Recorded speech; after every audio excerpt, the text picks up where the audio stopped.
नमस्कार, मैं Brijesh Kumar SS academy platform पे आप सभी का स्वागत करता हूं। और आज हम यूपीपी का दूसरा प्रैक्टिस सेट देखने जा रहे हैं। और आज का पहला क्वेश्चन है CEMIRUO अक्षरों के सेट में आए स्वरों को उनके अगले स्वरों के साथ व्यंजनों को, मतलब जो स्वर दिए हैं उनको अगले स्वर, जो स्वर हैं उसके आने वाले स्वरों से, और व्यंजन को अगले व्यंजनों को उनके अगले व्यंजनों से के साथ बदल दिया जाता है। उन सभी को उसी क्रम में रखकर फिर आखिर में एक अक्षर एस जोड़कर एक शब्द बनाया जाता है। इस प्रकार बनने वाला शब्द कौन सा होगा? अर्थात हमारा क्वेश्चन कह रहा है जो स्वर दिए हैं, स्वर के बाद हम आने वाले स्वर को स्वर से रिप्लेस कर देंगे, और जो व्यंजन है तो व्यंजन को आने वाले व्यंजन के साथ हम रिप्लेस कर देंगे, और लास्ट में एस जोड़ देंगे। बस जो हमारा शब्द प्राप्त होगा वही हमारा आंसर होगा। तो देखते हैं, CEMIRUO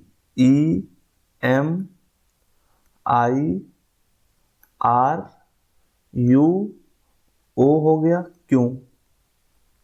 सी हमारा व्यंजन हो जाएगा, तो सी के बाद हमारा दूसरा व्यंजन आ जाएगा डी। ई हमारा स्वर हो जाएगा, तो ई के बाद आई स्वर आता है। एम व्यंजन हो गया, व्यंजन के बाद व्यंजन दूसरा हो जाएगा एन। आई के बाद हो जाएगा ओ, स्वर हो जाएगा। आर जो है व्यंजन, इसके बाद आ जाएगा एस। यू हमारा स्वर हो जाएगा, यू के बाद आने वाला जो है स्वर होगा ए। और ओ हमारा हो जाएगा स्वर, इसके बाद आएगा यू हो जाएगा हमारा स्वर। और क्यों जो है व्यंजन हो जाएगा, क्यों के बाद आर आता है। लास्ट में हमें एस जोड़ना होगा। ये हो जाएगा हमारा आंसर। अब देखते हैं किस ऑप्शन में दिया है, DIN। DIN इसी ऑप्शन में शायद मैच हो जाएगा। ये ऑप्शन ए हमारा सही हो जाएगा। अब चलते हैं अगले क्वेश्चन की ओर। 48 97 58 68 4 89 75 86 84 89 75 86 8 97 58 68 और 97 58 6 75 86 के बाद जो संख्या आएगी वही हमें ज्ञात करना है। आगामी यानी आने वाली संख्या ज्ञात करनी है। तो ये जो हमारी संख्या दी है 48 97 58 68 4, इस संख्या का प्रयोग करके ये संख्या कैसे मिली है ये हमें देखना है। तो ये देखते हैं, इसमें अंक पहले काउंट कर लेते हैं। 1 2 3 4 5 6 7 8 9 अंक इसमें हो गए। अब इसमें देख लेते हैं, 1 2 3 4 5 6 7 8 8 अंक इसमें है, यानी इसमें एक अंक हटाया गया है। तो इसमें देखते कौन सा अंक हटाया गया है। तो ये पहले 4 से स्टार्ट है, यानी 4 हटा दिया गया है, तो यहाँ 8 से हो जाएगा। फिर 4 मतलब इसमें जो है प्राप्त करने के लिए 4 हटा दिया गया है। और इसको देखते हैं कैसे प्राप्त हुआ ये। इसमें 8 अंक थे, इसमें गिन लेंगे 1 2 3 4 5 6 7 अंक हैं। इसमें भी कोई एक अंक हटाया गया है, तो इसमें पहले 8 पहले से हटाया गया, तो इसमें तो 8 दिया हुआ है। अब लास्ट में देख लेते हैं कौन सा होगा, शायद लास्ट वाला हटाया गया हो। तो 8 हो गया, 8 के बाद यहाँ 4 था, यहाँ पे जो है 4 हटा दिया गया है। और नेक्स्ट देखते हैं फिर क्या होगा। इसमें 8 यहाँ पहले 8 से स्टार्ट हुआ, तो ये 7 से स्टार्ट, यानी जो है पहले का 8 हटा दिया गया है और लास्ट 8 दिया है। तो यहाँ पहले हटाया गया है पहले का अंक, और फिर उसके बाद दूसरे में यहाँ पे हटाया गया था, पीछे वाला अंक हटाया गया था एक। अब यहाँ पे एक पीछे वाला हटा दिया जाएगा, तो 6 यहाँ से हटा दिया जाएगा।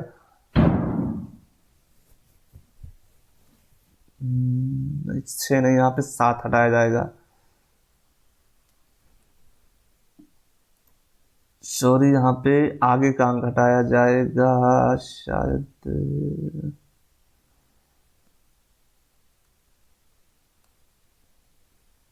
एक अंक यहाँ पीछे का हटा दिया गया, 8 जो है यहाँ हटा दिया गया है।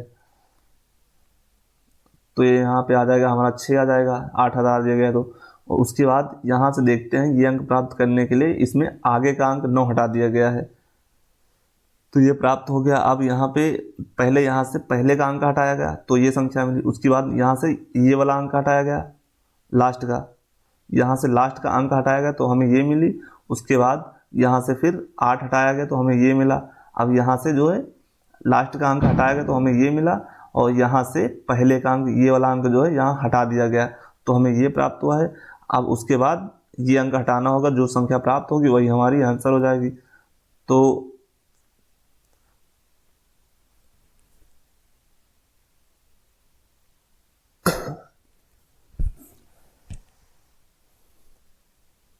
पाँच, 7 हटा दें, 6 हटा दिए तो यहाँ हो जाएगा 758। यही हमारा आंसर हो जाएगा 758, ऑप्शन डी में दिया हुआ है। देखते हैं अगला क्वेश्चन।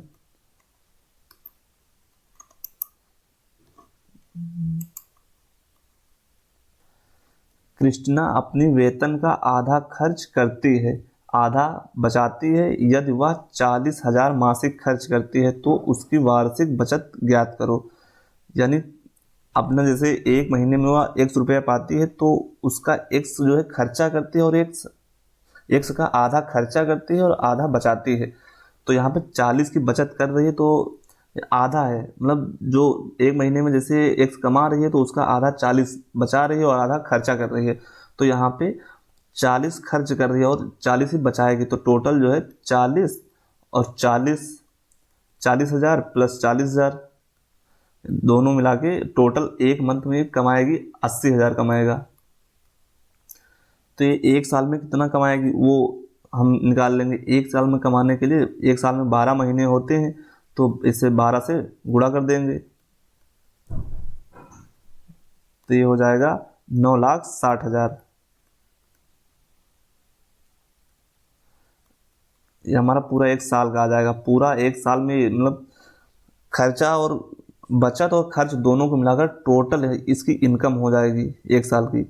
तो इसका आधा ये खर्चा करती है और आधा बचाती है, तो इसका आधा कर देंगे तो इसके लिए हम 2 से भाग कर देंगे तो ये आ जाएगा 4,80,000। ये ऑप्शन ए में दिया हुआ है, 4,80,000 ऑप्शन ए में दिया है, यही हमारा आंसर हो जाएगा। अब देखते हैं चौथा क्वेश्चन। यदि दक्षिण पूर्व पूर्व बन जाता है और उत्तर पश्चिम पश्चिम बन जाता है, दक्षिण पश्चिम दक्षिण बन जाता है और बाकी सभी दिशाएं इसी तरह बदल जाती हैं तो उत्तर दिशा के लिए इनमें दिशा कौन सी होगी? इनमें दिशा कौन सी होगी देख लेते हैं। पहले बना लेंगे ऐसे फिगर एक बना लेते हैं। उत्तर हो गया, ये हो जाएगा दक्षिण, ये हो जाएगा पूर्व, ये पश्चिम हो जाएगा। इसके बीच की दिशा जो होगी वो हो जाएगी उत्तर पूर्व हो जाएगी, उत्तर पूर्व हो जाएगी। और इसके बीच की जो हो जाएगी ये दक्षिण पूर्व हो जाएगी, पूर्व दक्षिण हो जाएगी। और इसके बीच जो हो जाएगी वो हो जाएगी पश्चिम पूर्व, पश्चिम उत्तर हो जाएगी। और इसके बीच जो है ये हमारी हो जाएगी दक्षिण पश्चिम। तो दक्षिण पूर्व जो है ये पूर्व बन जाता है, दक्षिण पश्चिम दक्षिण पूर्व पूर्व बन जाता है, दक्षिण पूर्व हमारी ये है तो ये हमारी पूर्व बन जाएगी, ये रोटेट हो जाएगी तो ये हमारा पूर्व बन जाएगा। अर्थात ये जो है 45 डिग्री रोटेट हो रही है, 45 डिग्री एंटी क्लॉकवाइज रोटेट हो रही है ना, तो ये हमारी पूर्व में आ जाएगी। उसके बाद पूर्व जो है 45 डिग्री और रोटेट होगी तो ये उत्तर पूर्व बन जाएगी। ये अगर इधर रोटेट होगी 45 डिग्री तो ये उत्तर पूर्व बन जाएगी, और उत्तर पूर्व जो है ये रोटेट होकर उत्तर बन जाएगी। ठीक, 45 डिग्री ये इधर रोटेट होगा तो ये उत्तर बन जाएगा। फिर उत्तर जो है 45 डिग्री रोटेट हो गए पश्चिम उत्तर बन जाएगी, पश्चिम उत्तर बन जाएगी। तो हमें यही पूछा था उत्तर दिशा के लिए कौन सी दिशा होगी। अर्थात ये हर जो है 45 डिग्री पे रोटेट हो रही हैं तो ये उत्तर जो है उत्तर के लिए उत्तर पश्चिम आ जाएगा। ये हमारा ऑप्शन ए सही होगा। देखते हैं अगला क्वेश्चन। एक घड़ी अभी 10:10 का समय बता रही है, यहाँ एम कर लेंगे, बता रही है। यदि घड़ी 30 मिनट धीमी गति से चल रही है तो घड़ी में 7200 सेकंड के बाद समय क्या होगा। घड़ी 10 बजकर 10 मिनट।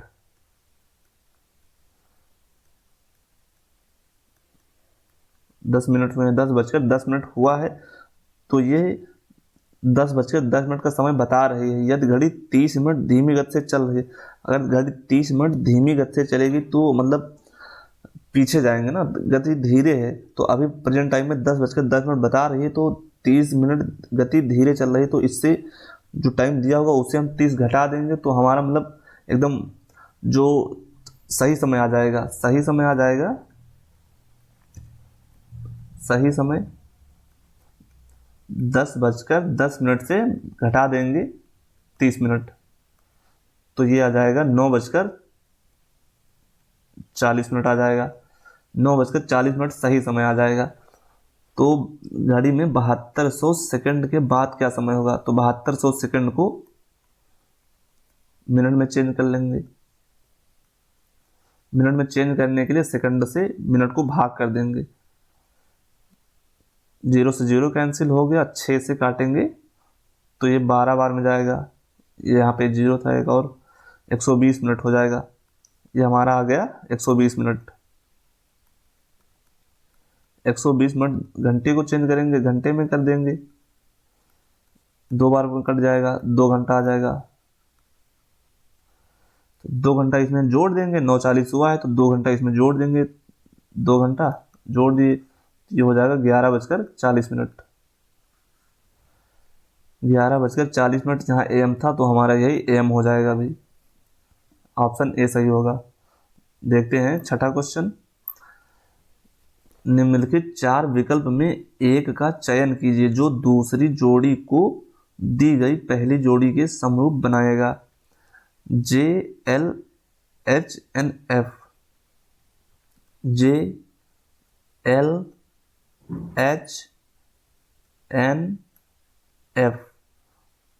PRNTL।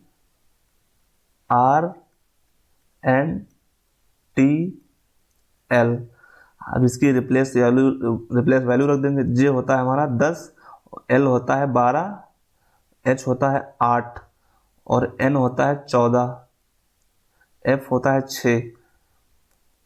तो इसकी रख देंगे।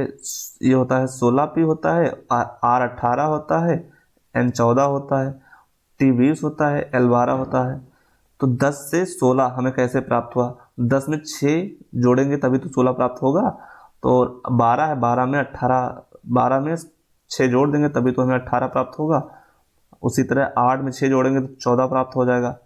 +6 सब में लगभग +6 की वृद्धि हो रही है, तो जो इसमें हो रहा वही प्रक्रिया दूसरे में हो जाएगी। X Z V B T हो जाएगा। तो X की प्लेस वैल्यू हो जाएगी 24, Z की हो जाएगी 26, 22 हो जाएगा V का, B का हो जाएगा 2, T का हो जाएगा 20। इसमें 24 में 6 जोड़ेंगे तो ये हमें प्राप्त होगा 24 2 26, 26 फिर हमें नए सिरे से A से स्टार्ट करेंगे, 26 4, तो ये आ जाएगा D हमारा हो जाएगा। अब इसमें जोड़ देंगे 6 तो ये हमारा आ जाएगा 6, यानी A से स्टार्ट होगा तो ये आ जाएगा F की प्लेस वैल्यू 6 होती है तो ये F आ जाएगा। V में 6 जोड़ देंगे तो आ जाएगा B में 6 जोड़ेंगे तो ये आ जाएगा H, और T जो है 20 में 6 जोड़ देंगे तो हमारा आ जाएगा Z।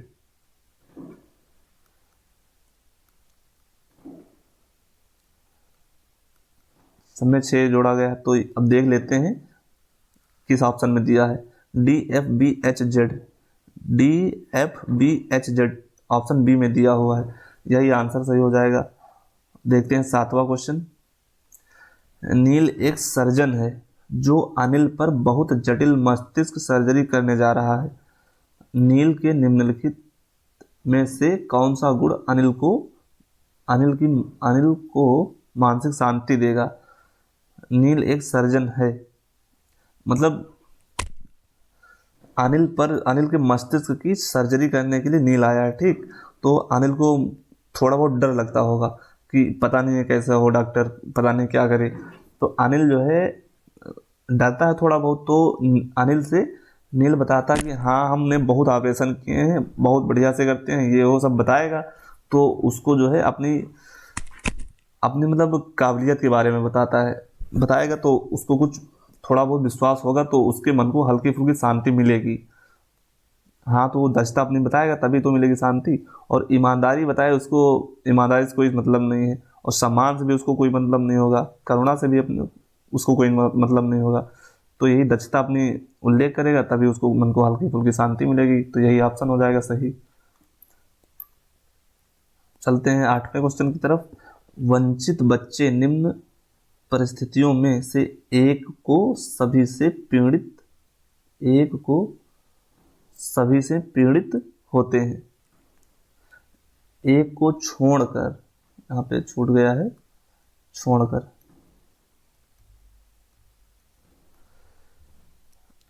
सभी से पीड़ित होते। धन का अभाव होगा तो जैसे बच्चा कोई है, छोटा बच्चा है अगर, तो वो जैसे अपने माता पिता से छूट गया, अलग हो गया, वंचित हो गया, तो अगर उसके पास धन की कमी होगी तो उसको मतलब समस्या होगी। और शिक्षा है यहाँ पे। अगर बच्चा जैसे छूट गया तो अगर नहीं पढ़ा लिखा है, जानकार ज़्यादा नहीं है, अगर उसके पास जानकार ज़्यादा नहीं है तो धन हो और थोड़ा बहुत जैसे ज्ञान थोड़ा बहुत हो और खाने पीने की सामग्री हो, तो उसको इतनी ज़्यादा दिक्कत नहीं होगी। तो शिक्षा का अभाव वैसे प्रभाव डालेगा लेकिन ज़्यादा नहीं डालेगा। तो ज्ञान का अभाव, अगर ज्ञान थोड़ा जैसे ऐसे थोड़ा बहुत जनरली ज्ञान नहीं होगा तो उसे दिक्कत होगी, ये भी सही होगा। और पोषण का अभाव होगा, पोषण खाने पीने के लिए अगर समस्या होगी तब भी उसे दिक्कत होगी। तो शिक्षा का जो अभाव है जो, ये ज़्यादा प्रभावित नहीं करेगा उसे, बच्चे को ज़्यादा नहीं प्रभावित नहीं करेगा इनकी तुलना में, इन तीनों की तुलना में ये कम प्रभावित करेगा। तो ये इसी को हम सही मान लेंगे। चलते हैं 9वें क्वेश्चन की ओर। 4 विकल्पों में से विषम कौन सा है? 18% 1, 45% 3, के परसेंट 61, 52% 7। सब में अंक और चिन्ह दिया हुआ है, सब में अंक और चिन्हों का प्रयोग है, इसमें जो है अक्षर का भी प्रयोग है। तो सबसे अलग यही है, तो इसी को हम लगा देंगे। चलते हैं 10वें क्वेश्चन की ओर। नीचे दिए शब्दों को सार्थक क्रम में व्यवस्थित करो। लुगदी नंबर 1 पे दिया है, 2 नंबर कागज दिया है, 3 नंबर पुस्तकालय, 4 नंबर लकड़ी, 5 नंबर दिया है पुस्तक। यानी पुस्तक जैसे है, पुस्तक को बनाने के लिए सबसे पहले क्या सामग्री करेंगे और उसे कहाँ रखा जाएगा, वही सब दिया है इसमें। तो सबसे पहले लकड़ी होती है, लकड़ी लेंगे, लकड़ी को काट पीस कर जैसे उसे काटेंगे, छोटे छोटे टुकड़ों में बदलेंगे, उसको पीसेंगे और उसे पानी में मतलब भिगोएंगे, तब उसको लुगदी बनेगी। लुगदी बन गई। उसके बाद लुगदी बनाएंगे, लुगदी बनाकर कागज बनाएंगे। लुगदी का प्रयोग हम कागज बनाने में करते हैं, तो अब कागज बन जाएगा। कागज बना तो कागज से पुस्तक तैयार हो जाएगी। अब पुस्तक बन गई, पुस्तक को हम कहाँ रखेंगे? पुस्तकालय में रखेंगे।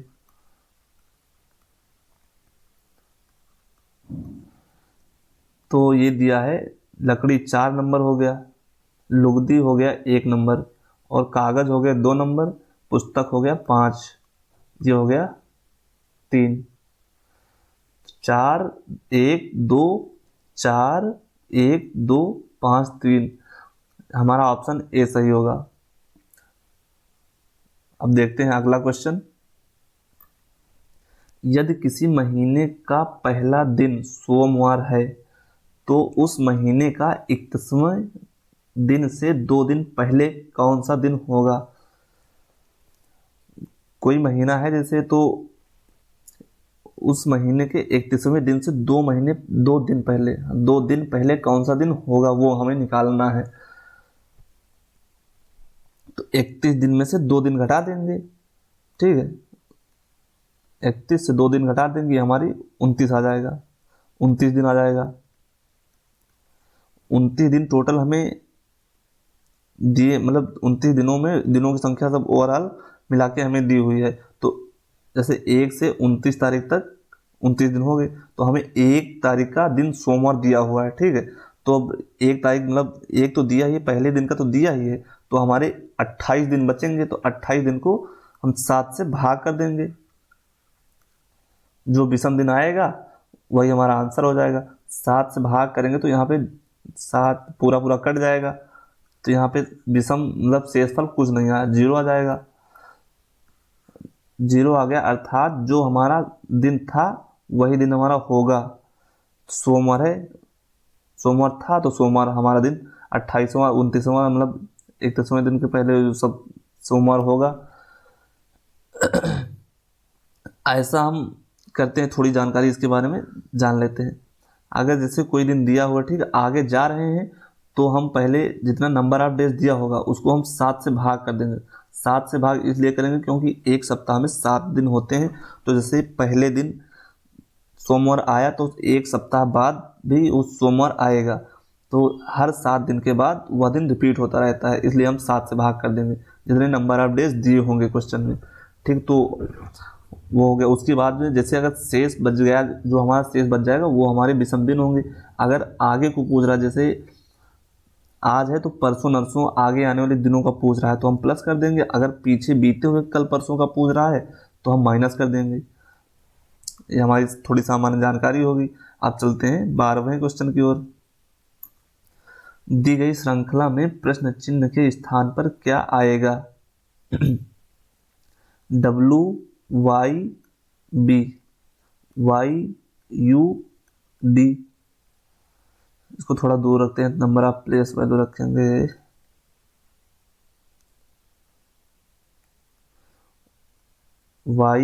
YUD। तो W का होता है 23 नंबर ऑफ प्लेस, और इसका होता है 25, इसका होता है 2। Y का होता है 25, U का होता है 21, D का होता है 4। इसके लिए 23 में 2 जोड़ देंगे तभी तो 25 होगा, तो यहाँ पे +2 करें और यहाँ पे -4। 25 से 4 घटा देंगे तो हमारा 21 आ जाएगा। यहाँ -4 हुआ है और यहाँ पे +2 हुआ है। इसी तरह हम अगले वाले में कर देंगे। AQF, A का हो गया 1, Q का हो जाएगा 17, F का हो जाएगा 6। इसमें 2 जोड़ देंगे तो ये आ जाएगा C, हमारा 3 आ जाएगा। 3 जो है C की प्लेस वैल्यू होती है, और इसमें 4 घटाना होगा। यहाँ पे 4 घटाए थे ना, तो यही हमें यहाँ पर करना होगा। तो यहाँ -4 कर देंगे, तो -4 कर देंगे तो ये बचेगा 13।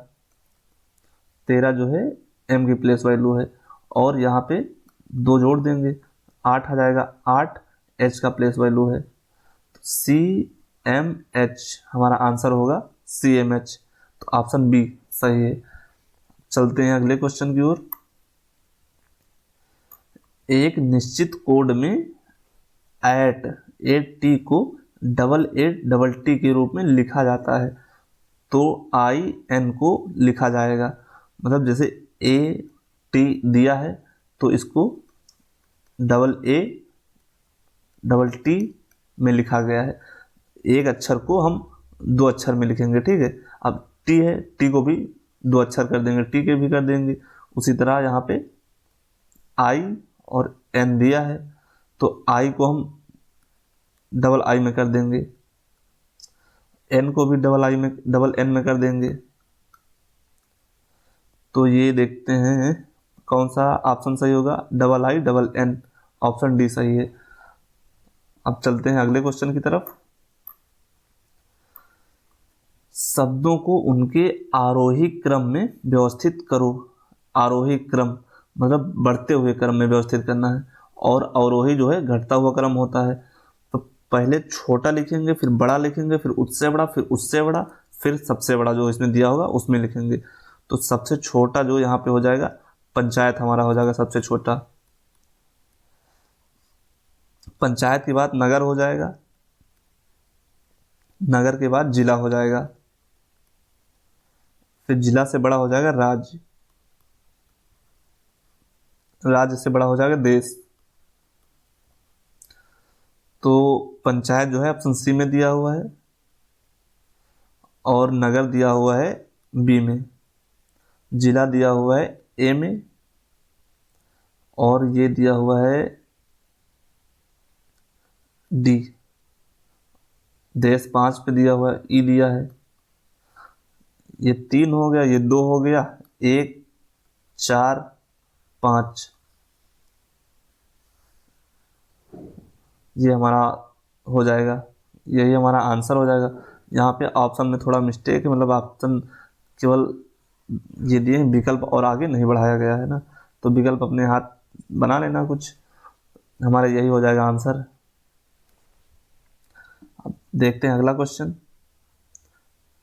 अमन और बीना एक दंपत्ति हैं, और अमन विमल के पिता मनीष के भाई हैं। बीना लता की बहू है। विमल और लता के पति के बीच क्या रिश्ता है? अमन और बीना जो है एक दंपत्ति है। अमन हो गई और बीना हो गई है। अमन विमल के पिता, जो मेल होगा, मेल को हम ट्रायंगल में बंद कर देंगे और ये जो है सर्किल में रख देंगे फीमेल को, ठीक है। और अमन जो है विमल के पिता मनीष के भाई हैं। अमन विमल के पिता, अमन जो है विमल का पिता हो जाएगा,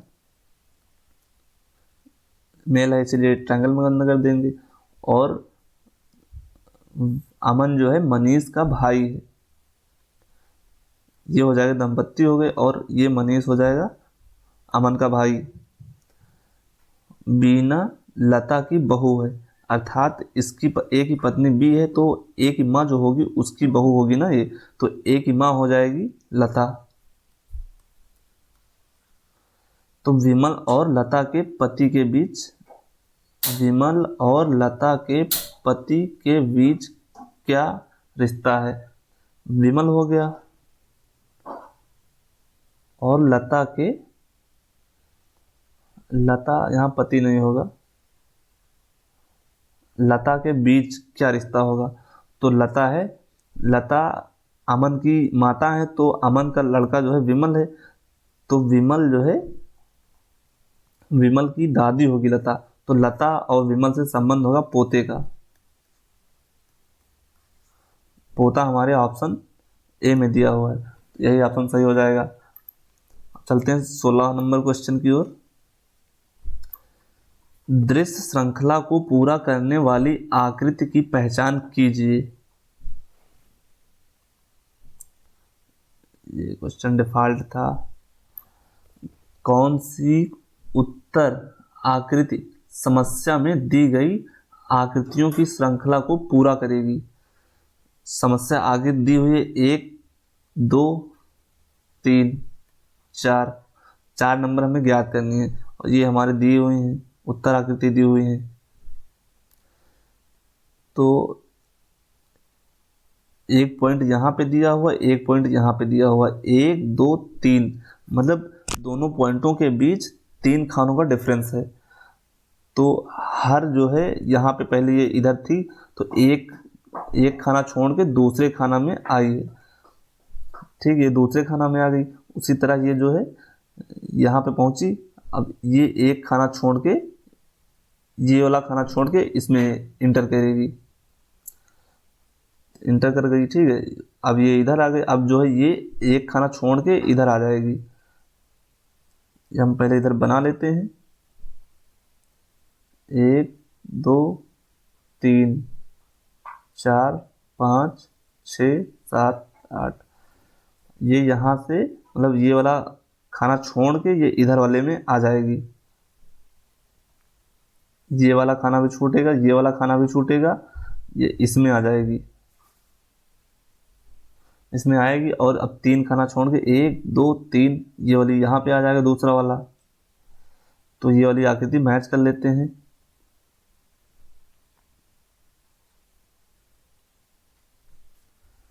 ये वाली आकृति मैच कर लेते हैं, ये वाली हो जाएगी ऑप्शन डी में। ऑप्शन डी में हो जाएगी। चलते हैं अगले क्वेश्चन की तरफ। दृश्य श्रृंखला को पूरा करने वाली आकृति की पहचान कीजिए। ये हमारी हो गई, मतलब जो है समस्या आकृतियां हो जाएंगी 1 2 3 4। ये हमारी उत्तर आकृति दी हुई है, ठीक है। तो ये एरो पहले इधर हो गया, इधर मुड़ा था पहले एरो, उसके बाद जो है उसके इधर मुड़ गया, मतलब पहले इधर मुड़ा था अब इधर मुड़ गया है, अब फिर ये इधर मुड़ा है तो ये इधर मुड़ जाएगा। अब ये हमारा इधर मुड़ जाएगा। ऑप्शन 4 में दिया हुआ है, यही हमारा ऑप्शन सही होगा, ऑप्शन डी। अब चलते हैं अगले क्वेश्चन की तरफ। कौन सी उत्तर आकृति समस्या आकृति में दी गई आकृतियों की श्रृंखला को पूरा करेगी? समस्या आकृति दी है 1 2 3 4, ये हमारी उत्तर आकृतियां दी हैं। पहले देखते हैं, 3 टेढ़ी रेखाएं 3 है और एक सीधी रेखा है, उसके बाद फिर 2, मतलब एक टेढ़ी रेखा सीधी हो गई तो 2 टेढ़ी रेखाएं बची और 2 सीधी रेखाएं हो गई।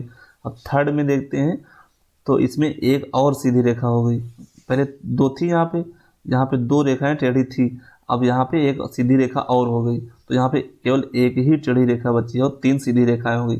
तो अगले में होगा फिर जो लास्ट वाली टेढ़ी रेखा बची है ना, ये भी सीधी हो जाएगी, तो हमारी 4 सीधी रेखाएं हो जाएंगी, 4 सीधी रेखाएं हो जाएंगी। ऑप्शन सी हमारा सही हो जाएगा, ऑप्शन सी सही हो जाएगा। देखते हैं अगला क्वेश्चन। बाईं ओर एक पैटर्न के साथ एक आकृति दी है, ध्यान पूर्वक देखिए और बताइए कि दाईं ओर के 3 चित्रों में कौन इस पैटर्न के दाएं अर्ध हिस्से के समान दिखाई पड़ता है। मतलब जो बायां वाला दिया है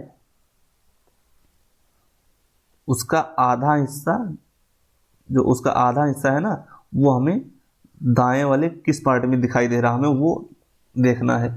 तो इसका आधा हिस्सा जो है इतना हुआ, ये यहां से लेके ये हुआ इसका आधा हिस्सा।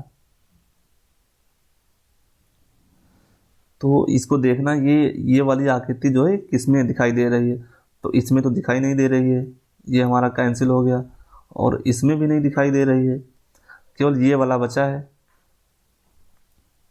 ये वाला पूरा वाला हिस्सा जो है इसमें दिखाई दे रहा है। इस आकृति, ऐसी आकृति जो है इसमें बनी हुई है, तो यही हमारा ऑप्शन 2 आंसर हो जाएगा, ऑप्शन बी सही हो जाएगा।